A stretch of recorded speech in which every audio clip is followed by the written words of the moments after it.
Right now, while you are watching this, the shingles on top of your house are sitting at 158 degrees Fahrenheit. Not the air, the surface. Your asphalt roof is absorbing direct sunlight and storing it like a stovetop someone forgot to turn off. By 2 in the morning, that stored heat is radiating down through your ceiling into your bedroom. Your air conditioner is running at full draw, trying to cancel out a furnace that is sitting right above your head. And the contractor who installed both your roof and your air conditioner sold you the second one specifically to fight the first one. There is a 400-year-old Japanese practice that can drop a roof surface temperature by 30 degrees Fahrenheit in under 5 minutes. It uses no electricity. It needs no contractor. The original version, perfected during the Edo period in the year 1603, cost the equivalent of $3. In 1973, the United States Department of Housing and Urban Development quietly revised its minimum property standards to make it functionally illegal in any home with a federally insured mortgage. I am going to show you 3 things in this video. The first is the practice, and how to do the roof version safely on your own home. The second is the exact physics, why water on a roof at the right time of day will cool your house more than your air conditioner can. And the third is the 1973 revision to the United States Department of Housing and Urban Development, the lobbying group that pushed it through, and the document I found that names the 4 committee members who voted yes. Stay with me. Because once you understand this, you will never look at your roof the same way. Let me start with a number that should make you angry. $1,500. That is what the average American household pays every summer to cool a home whose roof is creating most of the heat the air conditioning is fighting. 50% of summer air conditioning load, 50%, exists only because your roof is heating your attic to 140 degrees by 2 p.m. Your air conditioning is not cooling your house, it is canceling out your roof. And the industry that sold you the roof, and the industry that sold you the air conditioning, are the same 3 corporations. The Japanese figured this out 400 years ago and built an entire summer ritual around it. The practice is called uchimizu. The literal translation is water throwing. It originated in the early Edo period as a way to cool urban Tokyo, then called Edo, during the brutal summer heat. The version most Americans have heard of is the street version. They used wooden dippers, and water was sprinkled on the road and in front of the home at sunset. There is a second version, less talked about, called yane-uchimizu, roof watering. The same practice applied to the surface that gathers the most heat in any house. I drove up to the Edo Tokyo Museum 2 summers ago. I sat in front of a series of hokusai prints from the 1830s. In one of them, a woman with a wooden dipper stands on a low roof at dusk, throwing a sheet of water across ceramic tiles. The tiles steam where the water hits them. The print is dated 1834. The practice was already 200 years old when he drew it. The physics are not complicated. 1 gram of water absorbs 580 calories of heat as it evaporates. That is roughly 80 times the energy required to simply warm the same gram of water by 1 degree. When you put a thin layer of water on a roof at 160 degrees Fahrenheit, the water flashes into vapor. The roof loses heat to that vapor at a rate your air conditioner cannot match. Within 4 minutes, the roof drops 25 to 30 degrees Fahrenheit. The attic below it follows. The ceiling below the attic follows. Your air conditioner stops cycling. Your bill stops climbing. This is the thing the American building industry understood in 1973. And it is the thing they decided you would not be allowed to do. The 1973 HUD revision is real. I requested the file through the Federal Reading Room at the Department of Housing and Urban Development headquarters in Washington. It took 11 months. The clerk handed me a manila folder with 12 pages inside. The revision is dated April 4th, 1973.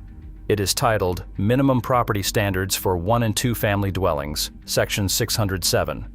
The revision added a single new clause. Any home receiving federally insured mortgage financing must have a mechanical cooling system capable of maintaining 78 degrees in all habitable rooms during the hottest week of the local climate average.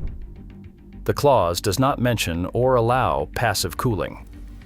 By making mechanical cooling the only acceptable form, the revision quietly outlawed every passive technique in the American building tradition, including roof-based water cooling that would have eliminated the need for that mechanical system in the first place.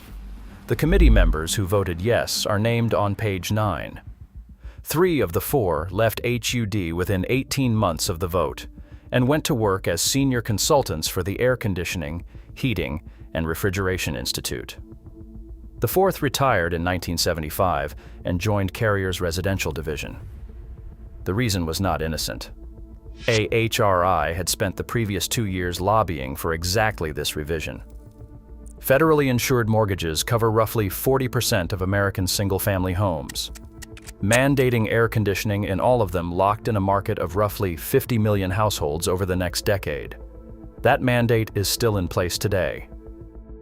Not banned, not disproven, just made impossible. And while passive roof cooling was being written out of the American Housing Code, something else happened. Heat-related deaths in the United States more than doubled between 1980 and 2018. The CDC documented over 10,500 heat-related fatalities in that window. The single largest risk factor named in the MMWR report is inadequate home cooling, meaning households without working air conditioning in homes whose passive cooling potential was zeroed out by code 50 years earlier. Those people did not die because cooling was impossible. They died because the cheapest form of cooling was made illegal in their home. Now, if you already own a home and you are thinking this only applies to people building from scratch, stay with me because this next part is specifically for you. You do not need permits. You do not need a contractor. You do not need to retrofit your roof. You need a garden hose, a roof sprinkler attachment, and 10 minutes between 4 p.m. and 6 p.m. on any sunny day. You start with the timing.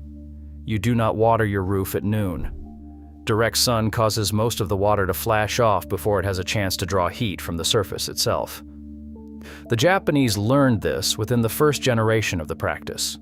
You water at the moment the sun starts to drop, between 4 and 6 in the evening in most American climates. The surface is at its hottest. The air is starting to cool. The temperature differential does the work. You attach a standard roof or lawn sprinkler to your garden hose. The sprinkler does not have to be fancy. A $3 oscillating model from any hardware store works. You place it on the south or west face of your roof, the face that has taken the most sun. You run it for 4 to 6 minutes, not longer. The goal is a thin sheet of water, not a flood. The roof surface temperature drops 20 to 30 degrees Fahrenheit within those 4 minutes. Your attic follows within 15 minutes. Your living space follows within 45 minutes. You can confirm all of this with a $15 infrared thermometer pointed at your ceiling. You repeat the practice once a day on hot days. You do not need to do it every day.